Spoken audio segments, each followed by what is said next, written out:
It's that time of year when um, churches have internships. Actually, companies have internships around this time of year. And what they do is they try to employ people, but give them some exposure, and you kind of like test out to see whether they're suitable for the job. And oftentimes, you tell people, choose your internship based on not just the company they're going to, how nice the place is going to be, but actually based on who's going to be teaching you, who's going to be your mentor, who you're going to be learning from. And that's a really good principle when it comes to doing things like choosing where you're going to be serving in the church, who's going to be the senior pastor, whether that person can be close to you enough to be able to teach you the things that you need to know, or even like going to Bible college, who's going to be your lecturers, because you're going to learn a lot from them, not just based on what they tell you, but what they model and show to you in terms of their lifestyle and the way that they follow Christ. But I think when Paul says to the Philippian church, you guys know Timothy and as a son with a father, so there's that relationship, that mentor-mentee thing happening with Paul and Timothy. He says he's proven himself in doing the work of the ministry.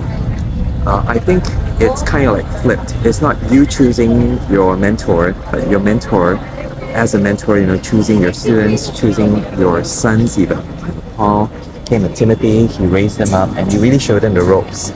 And I think the responsibility then, if you run an internship in the church, or even if you run a Bible school, or you're hiring, your next pastor, is that, are you going to be a good mentor, a good father to this new son you're bringing into the family, the way that Paul was when he brought Timothy into this work of the gospel? And will you then be the person who'll be recommending this person to this church and saying that, this person has proven himself because I found this person trustworthy, so you can trust this person as well. So it's kind of flipped. It's not just you choosing a Bible college, you choosing a church, but actually as a church, as a Christian organization, are you actively looking out for people whom you can train, whom you can raise, whom you trust as well, but whom you can build in terms of their trustworthiness?